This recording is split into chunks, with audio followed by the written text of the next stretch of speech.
Shalom semuanya. Kalau kita melihat Wahyu 2 ayat 1 sampai dengan 7. Ini adalah pesan Tuhan Yesus kepada jemaat di Efesus.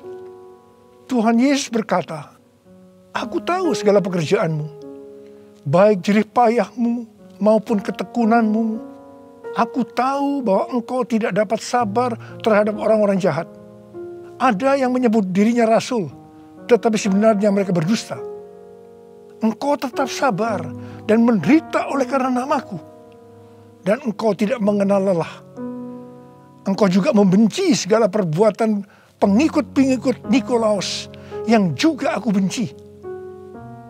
Namun demikian, aku mencela engkau karena engkau telah meninggalkan kasihmu yang semula. Sebab itu ingatlah betapa dalamnya engkau telah jatuh. Bertobatlah dan lakukanlah lagi apa yang semula engkau lakukan. Jika tidak demikian, aku akan datang kepadamu dan aku akan mengambil kaki dianmu dari tempatnya, jikalau engkau tidak bertobat."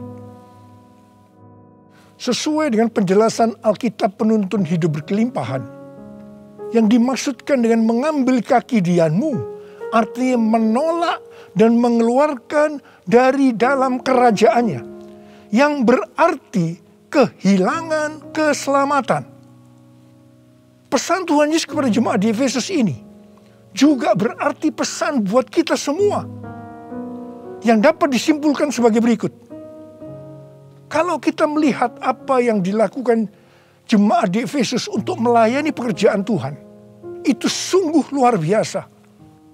Tetapi apapun yang mereka lakukan untuk melayani pekerjaan Tuhan, meskipun itu sungguh luar biasa, tetapi kalau tidak didasarkan kepada kasih yang semula, maka Tuhan akan berkata, "Betapa dalamnya engkau telah jatuh. Bertobatlah dan lakukan lagi apa yang semula engkau lakukan. Jika tidak demikian, maka engkau akan kehilangan keselamatan. Tetapi barang siapa menang, artinya kembali kepada kasih yang semula, maka akan diberi makan dari pohon kehidupan yang ada dalam taman Firdaus Allah, yang artinya akan masuk surga." Ini suatu peringatan yang tidak main-main dan sangat serius.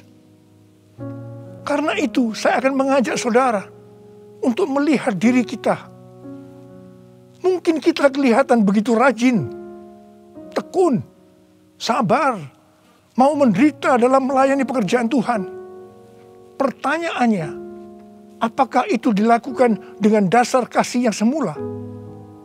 Banyak orang yang kelihatan luar biasa dalam melayani pekerjaan Tuhan, bukan karena didasarkan kepada kasih yang semula, tetapi karena kewajiban atau ada motivasi yang lain. Tuhan mau supaya kita kembali kepada kasih yang semula. Kasih yang semula adalah kasih yang kita miliki pada waktu baru bertobat dan mengalami kelahiran baru. Waktu saya baru bertobat dan mengalami kelahiran baru, saya begitu haus akan Tuhan, akan firman-Nya. Dan saya selalu menjaga kehidupan saya agar selalu hidup kudus sesuai dengan firman Tuhan. Dan puji Tuhan, ini tetap saya jaga sampai dengan hari ini. Bahkan kasih saya kepada Tuhan semakin bertambah. Orang yang memiliki kasih yang semula pasti akan hidup sama seperti Kristus telah hidup. Orang yang memiliki kasih yang semula pasti hidup sebagai orang yang berintegritas, hidup tulus dan jujur di hadapan Tuhan. Orang yang memiliki kasih yang semula pasti akan keluar sebagai pemenang. Orang yang memiliki kasih yang semula akan ikut dalam pengangkatan dan masuk surga. Yang percaya katakan amin. Ku cinta kau Yesus, hanya engkau bagiku Yesus. Sungguh ku rindu mengatakannya, betapa aku mengasihimu. Engkau Allah dan Rajaku, kekasih dan hidupku. Engkau segalanya bagiku. Ku bersyukur kepadamu. Ku bersyukur kepadamu. Ku bersyukur kepadamu.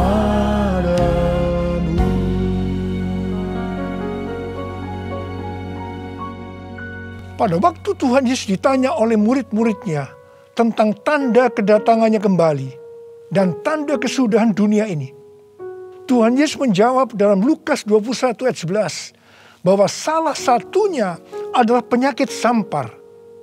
Jadi COVID-19 ini adalah salah satu tanda dari kedatangan Tuhan Yesus kembali dan tanda kesudahan dunia ini. Awal tahun 2009, Tuhan berbicara kepada saya dengan sangat serius dari Wahyu 3 ayat 11 bagian A. Aku datang segera. Aku datang segera. Saya gemetar dan bertanya, Tuhan, apa yang akan Tuhan lakukan?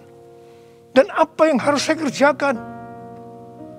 Lebih kurang 6 bulan kemudian, Tuhan baru menjawab pertanyaan saya dengan berkata, Aku akan mencurahkan rohku. Aku akan mencurahkan rohku. Pada saat aku mencurahkan rohku, akan terjadi seperti Yoel 2 ayat 28 sampai dengan 32. Akan ada 3 tanda yang terjadi. Tanda yang pertama, anak-anak, pemuda, orang tua akan dipakai Tuhan secara luar biasa. Tanda yang kedua, mujizat-mujizat akan terjadi secara luar biasa. Tanda yang ketiga, goncangan-goncangan juga terjadi secara luar biasa. Melalui 3 tanda ini, maka Yoel 2 ayat 32 akan terjadi. Yaitu akan banyak orang yang berseru kepada nama Tuhan. Dan mereka yang berseru kepada nama Tuhan akan diselamatkan.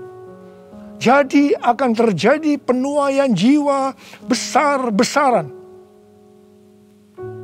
Tahun 2013, Tuhan memberikan nama untuk pencurahan Roh Kudus ini adalah Pentakosta yang ketiga. Jadi salah satu tanda terjadinya Pentakosta yang ketiga adalah goncangan-goncangan. Sejak tahun 2009, hampir di setiap khotbah saya selalu mengingatkan tentang goncangan ini. Saya sering berkata, kalau saudara percaya akan terjadi goncangan-goncangan, katakan amin. Tetapi sering aminnya hanya sekedar berkata amin saja. Saya selanjutnya akan berkata, saudara tidak berkata amin pun, goncangan pasti terjadi. Biasanya kita akan tertawa setelah saya berkata seperti itu.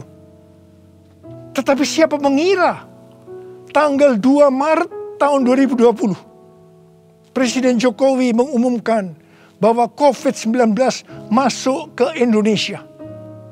Mulai saat itu goncangan karena pandemi COVID-19 mulai terjadi dan sampai dengan hari ini belum selesai. Banyak orang yang khawatir, ketakutan, bosan, jenuh, depresi. Ada juga yang sakit dan tidak sedikit yang meninggal. Pandemi ini juga mengakibatkan terjadinya krisis ekonomi. Ditambah lagi hari-hari ini pandemi semakin ganas dengan adanya varian Delta yang membuat penularannya jauh lebih cepat. Yang paling penting yang harus kita lakukan dalam menghadapi pandemi ini adalah kita harus makin sungguh-sungguh untuk mempersiapkan diri kita dalam menyambut kedatangannya yang kedua kali. Sebab Tuhan Yesus sendiri berkata bahwa sampar dalam hal ini COVID-19 adalah salah satu tanda akan kedatangannya yang kedua kali. Karena itu, seperti pesan Tuhan Yesus kepada jemaat di Efesus, Yang berarti ini juga pesan buat kita semua pada zaman ini, bahwa kita harus kembali kepada kasih yang semula. Sebab hanya orang yang memiliki kasih yang semula yang akan ikut dalam pengangkatan. Yang percaya katakan amin. Dalam masa pandemi ini, kita harus mengerti bahwa pencurahan Roh Kudus yang disebut dengan Pentakosta yang ketiga sedang terjadi. Dalam pandemi ini kita harus mengerti bahwa ini adalah masa penuaian jiwa yang terbesar dan yang terakhir dalam menyelesaikan amanat agung untuk menjadikan semua bangsa murid Tuhan Yesus. Dalam masa pandemi ini kita harus mengerti bahwa akan terjadi kebangkitan generasi Yeremia, yaitu anak-anak muda yang dipenuhi Roh Kudus, cinta mati-matian kepada Tuhan Yesus, tidak kompromi terhadap dosa, dan akan bergerak untuk memenangkan jiwa. Sucikan dan kuduskan hati ini untuk layak menghadap hadirat-Mu. Tubuh jiwa rohku kuserahkan padamu, ku menyembah-Mu. Tinggikan nama-Mu ya Tuhan, mulialah nama-Mu ya Tuhan. Tiada lain seperti Engkau ya Allahku, besar kuasa-Mu.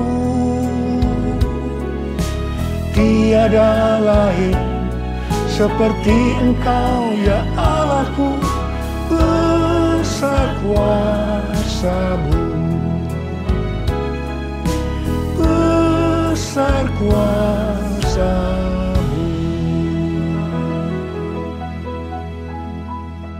Mazmur 127 ayat 1 dan 2 berkata, jikalau bukan Tuhan yang membangun rumah, sia-sialah usaha orang yang membangunnya.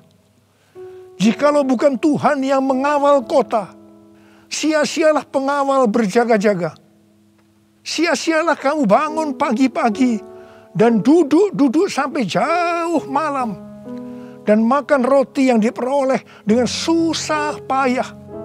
Sebab Ia memberikannya kepada yang dicintainya pada waktu tidur. Ayat ini mengingatkan kita bahwa dalam segala hal, termasuk dalam masa pandemi ini, kita harus mengandalkan Tuhan.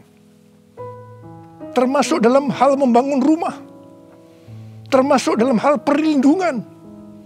Sesuai dengan Mazmur 91 dikatakan, kalau kita menjadikan Tuhan sebagai tempat perlindungan dan kubu pertahanan kita, maka kita tidak usah takut terhadap kedahsyatan malam, terhadap panah yang terbang di waktu siang, terhadap penyakit sampar yang berjalan di dalam gelap, terhadap penyakit menular yang mengamuk di waktu petang, termasuk dalam hal mencari nafkah di tengah-tengah krisis ekonomi yang terjadi hari-hari ini. Kita harus tetap mengandalkan Tuhan. Mungkin ada di antara saudara yang kena PHK, atau mungkin mengalami kesulitan karena banyak faktor sehingga mengalami kerugian, kesulitan untuk mencari keuntungan.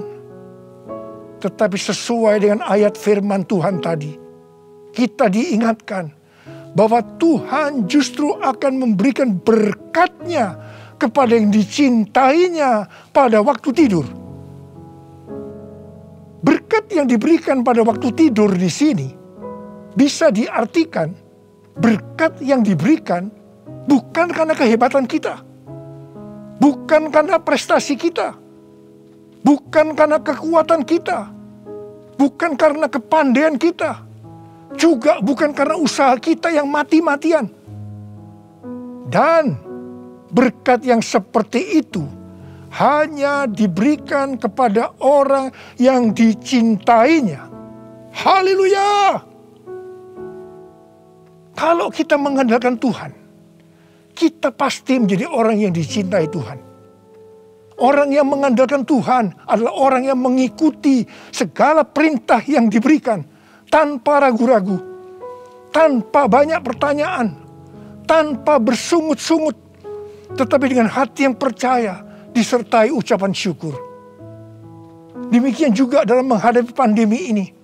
Kalau kita mengandalkan Tuhan, itu berarti kita akan mengikuti perintah-perintahnya. Saya akan mengingatkan kembali tuntunan Tuhan sejak awal dari pandemi ini. Apakah saudara ingat?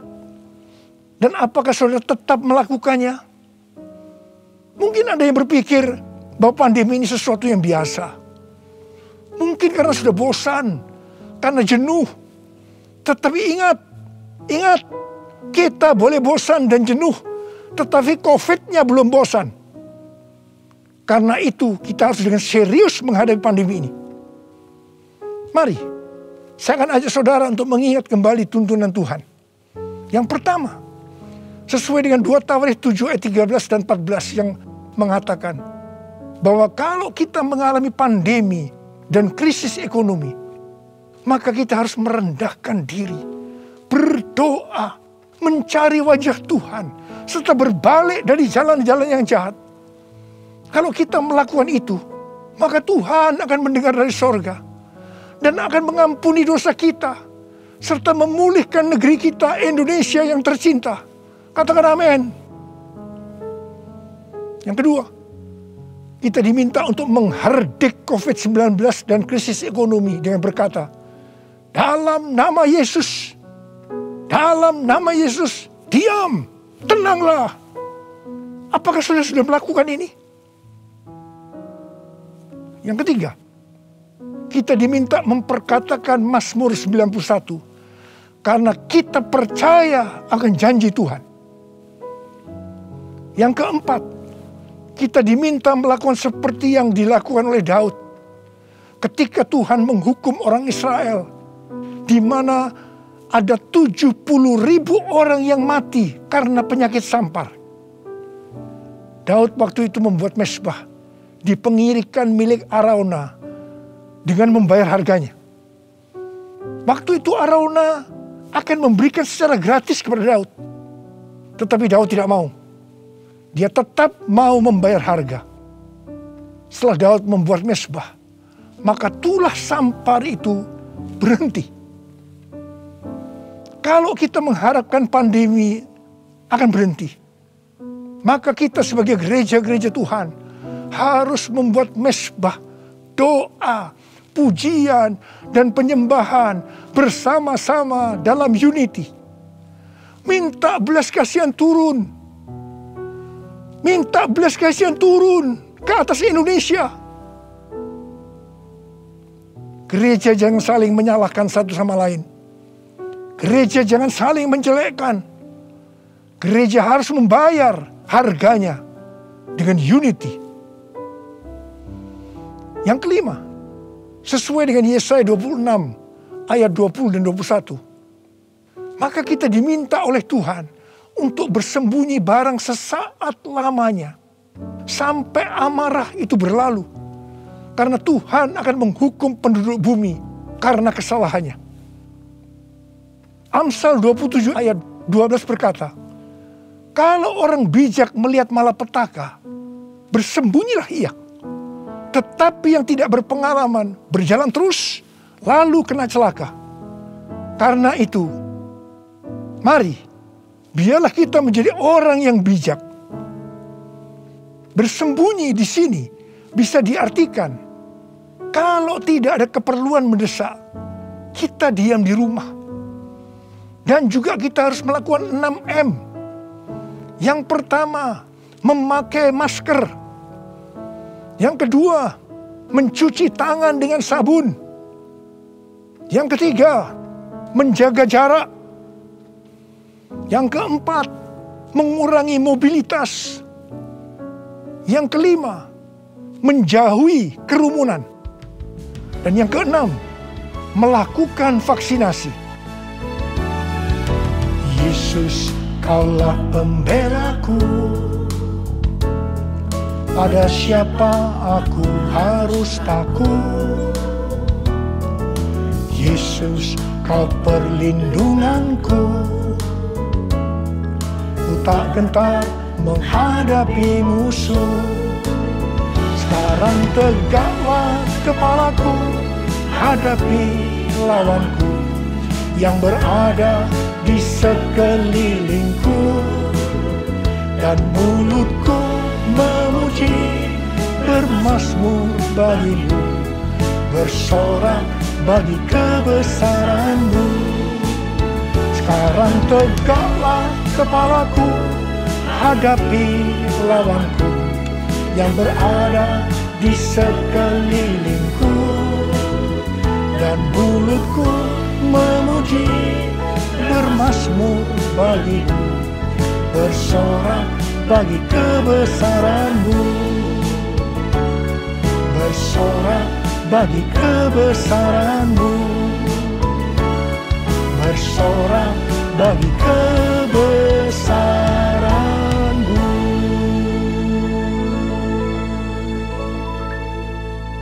Pada tahun 1918 sampai 1920 pernah terjadi pandemi yang disebutkan dengan flu Spanyol. Kalau dibandingkan dengan COVID-19 dengan memakai data tanggal 29 Mei 2021, maka didapatkan hal-hal sebagai berikut. Yang pertama, jumlah infeksi. Flu Spanyol 2 tahun, 500 juta orang. COVID-19 1 tahun 3 bulan, 162 juta. Jadi berarti ini relatif kecil. Yang kedua, jumlah kematian. Flu Spanyol diperkirakan risknya memang agak besar, 20 sampai 100 juta dalam waktu 2 tahun itu. Tapi COVID-19 1 tahun 3 bulan 3,52 juta. Berarti jauh lebih sedikit. Kemudian jumlah negara yang terpapar. Flu Spanyol kurang dari 50%. Tetapi COVID-19 hampir atau kalau bisa dikatakan 100%. Yang keempat, soal dampak ekonomi. Flu Spanyol tidak lebih buruk dari zaman depresi ekonomi global tahun 1930-an. Tetapi COVID-19 dikatakan yang terburuk sejak zaman depresi ekonomi global tahun 1930-an. Tergantung kapan pandemi berakhir. Kalau berlarut-larut, krisis ekonomi COVID-19 bisa lebih buruk dari zaman depresi ekonomi global tahun 1930-an. Tetapi yang paling menonjol dari COVID-19 ini adalah angka depresi, kecemasan, stres justru tertinggi sepanjang sejarah. Angka depresi global tahun 2020 adalah sebesar 25% dibandingkan dengan angka depresi global tahun 2017 yang hanya 3,44%. Dengan melihat ini semua, saya percaya rencana Tuhan bagi umat manusia adalah supaya mereka bertobat, mencari wajah Tuhan, sehingga terjadi penuaian jiwa yang terbesar dan yang terakhir sebelum Tuhan Yesus datang kembali. Sesuatu yang mengherankan dari flu Spanyol ini adalah bahwa setelah infeksi gelombang kedua yang meningkat secara luar biasa, tiba-tiba virusnya menghilang. Entah pergi kemana. Entah kemana perginya. Wow. Kita boleh berdoa kepada Tuhan agar ini juga terjadi pada COVID-19. Serta varian-varian yang lain. Yang tiba-tiba menghilang. Entah kemana. Karena amarah Tuhan sudah berlalu.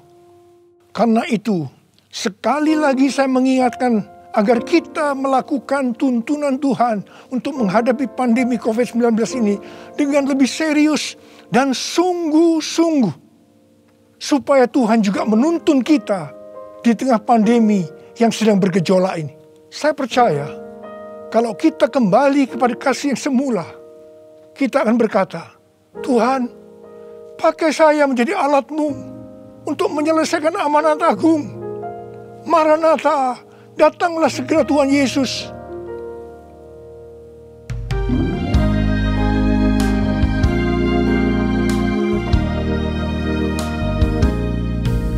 Tuhan, ini aku, jadikanlah ku alat-Mu untuk memberitakan Injil-Mu.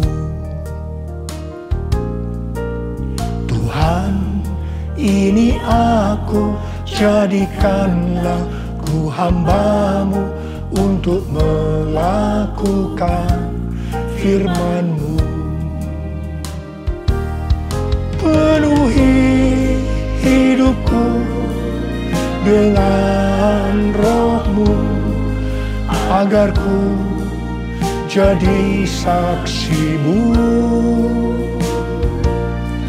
Pakailah hidupku dan urapilah untuk kemuliaan nama-Mu.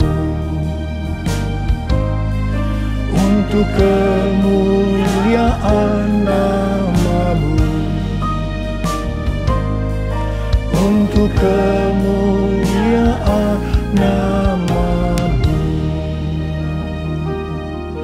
Urialaba syaralaba kana marabalabalaba. Oh ya la la bara bara bara bara bara bara bara bara. Oh ya la la bara bara bara bara bara bara. Ada berapa banyak di antara saudara yang berkata kepada Tuhan, Tuhan, ini saya Tuhan, ini saya Tuhan, pakailah saya menjadi alat-Mu untuk menyelesaikan amanat agung Tuhan Yesus. Saudara boleh angkat tangan saudara. Kau melihat anak-anak-Mu yang sedang mengangkat tangan Tuhan. Mereka siap Tuhan menjadi alat-Mu, pakai mereka untuk menyelesaikan amanat agung Tuhan Yesus. Horala, terima pengurapan Tuhan, terima.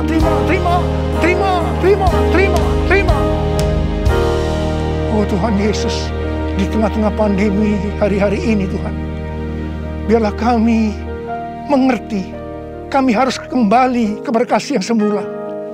Tuhan, biarlah anak-anak-Mu mengerti akan hal ini. Mereka akan kembali kepada kasih yang semula ya Tuhan. Bapa-Mu berdoa buat mereka yang sekarang sedang terpapar dengan COVID-19 ini Tuhan. Mereka yang sekarang sedang mengalami krisis dalam ekonomi mereka. Tolong mereka Tuhan. Tolong anak-anak-Mu. Tolong mereka. Kasihanilah mereka Tuhan. Kasihani Indonesia. Kasihani Indonesia Tuhan. Kasihani Indonesia. Belas kasihan Tuhan turun ke atas kamu semua. Belas kasihan Tuhan turun ke atas Indonesia. Terima kasih. Terima kasih dalam nama Yesus. Dalam nama Yesus. Haleluya. Amin. Mari saudara, kita akan masuk dalam perjamuan kudus. Kita akan mengingat ayat ini. Sebab setiap kali kamu makan roti ini dan minum cawan ini, kamu memberitakan kematian Tuhan sampai Ia datang. Perjamuan kudus adalah perjamuan Tuhan Yesus sendiri. Setiap kali kita masuk dalam perjamuan kudus, Tuhan Yesus selalu berkata, biarlah ini menjadi peringatan akan daku. Biarlah ini menjadi peringatan akan daku. Mari, arahkan hati kita kepada kebaikan Tuhan. Mari, tundukkan kepala. Bapa, siapakah kami ini sebelum kami mengenal Engkau? Kami ini orang berdosa. Upah dosa adalah maut, mati. Tapi Engkau yang tidak berdosa telah dijadikan dosa oleh karena kami semua. Engkau harus turun dari sorga mulia, menjelma menjadi manusia, mati ganti kami dengan penderitaan yang luar biasa. Dan Kau dibangkitkan kembali. Bapa, betapa baiknya Engkau itu. Engkau jadikan kami sebagai anak-anak-Mu. Engkau yang memberkati, Engkau menuntun, Engkau membela, Engkau mendidik kami, Engkau menyembuhkan kami, Engkau memberikan kami damai sejahtera-Mu di tengah-tengah pandemi ini Tuhan. Engkau juga menghajar kami kalau kami berbuat tidak benar di hadapan-Mu. Itu Engkau ya Aba. Itu Engkau ya Aba. Betapa baiknya Engkau itu. Tuhan akan memberkati saudara melalui perjamuan kudus. Tapi Tuhan mau kita makan dan minum dengan cara yang benar. Karena itu masing-masing, mari berdoa. Masing-masing introspeksi. Lihat keadaan diri kita masing-masing saat ini. Kalau ada dosa yang selama ini belum diselesaikan dengan Tuhan, ini saatnya. Sebelum kita masuk dalam perjamuan kudus, kita selesaikan di hadapan Tuhan. Minta ampun. Minta ampun. Minta ampun. Ampuni. Ampuni saya Tuhan. Katakan, ampuni saya. Ampuni saya. Engkau melihat anak-anakmu sedang meminta ampun ya Tuhan. Ampuni, ampuni ya Tuhan, ampuni. Bapa terima kasih. Layakkan kami masuk dalam perjamuan kudus. Berkatilah kami semua. Engkau mengasihi kami semua ya Tuhan. Kami akan masuk dalam perjamuan kudus dengan hati yang penuh ucapan syukur. Dalam nama Yesus. Amin. Sekarang, mari angkat roti di tangan kanan kita tinggi-tinggi. Sebab apa yang telah kuteruskan kepadamu telah aku terima dari Tuhan. Yaitu bahwa Tuhan Yesus pada malam waktu ia diserahkan mengambil roti. Dan sesudah itu ia mengucap syukur atasnya. Ia memecah-mecahkannya dan berkata, inilah tubuhku yang diserahkan bagi kamu. Perbuatlah ini menjadi peringatan akan aku. Sudah dikasih Tuhan. Bukankah roti yang kita pecah-pecahkan ini adalah persekutuan kita dengan tubuh Kristus?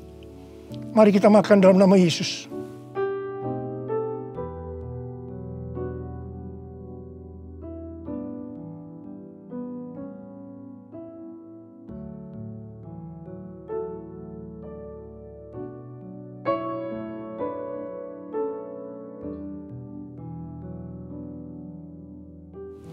Sekarang angkat cawan di tangan kanan kita tinggi-tinggi.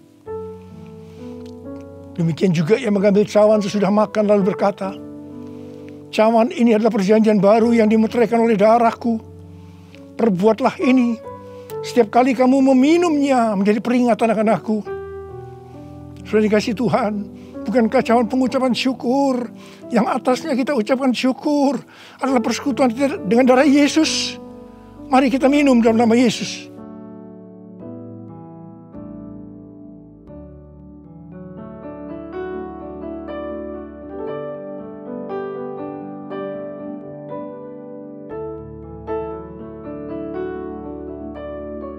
Mari angkat tangan kita. Ucapkan syukur dengan suara, jangan diam. Jangan diam. Oh ralabasyaratana mayararabarabara. Oh ralabakanama. Yesus, terima kasih ya Tuhan Yesus. Oh rabakanama yararabarabara. Oh rabakanama yararabara. Terima kasih Tuhan. Terima kasih Tuhan, Kau baik. Engkau baik ya Tuhan. Dalam seluruh hidup kami Engkau baik Tuhan. Engkau baik. Engkau baik Tuhan. Engkau baik Tuhan. Engkau baik. Terima kasih, terima kasih, terima kasih. Mari katakan bersama saya. All my life you have been faithful. And all my life you have been so good.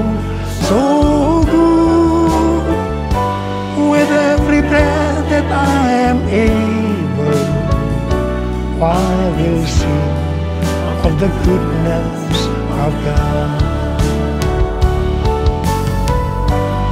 All my life you have been faithful, and all my life you have been so good. With every breath that I am able, I will sing of the goodness of God. I will sing of the goodness of God. I will sing of the goodness of God.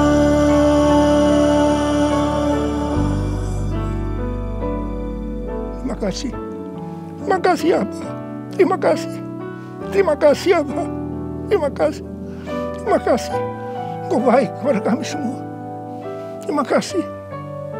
Terima kasih. Dalam nama Yesus. Amin. Angkat tangan saudara. Terimalah berkat Tuhan. Kasih karunia yang berlimpah-limpah daripada Allah Bapa dalam anak yang tunggal Yesus Kristus. Persekutuan yang manis dengan Roh Kudus menyertai saudara sekalian mulai hari ini. Sampai Tuhan Yesus datang menjemput kita di awan-awan dan bahkan sampai selama-lamanya. Yang percaya bersama-sama katakan, Amin.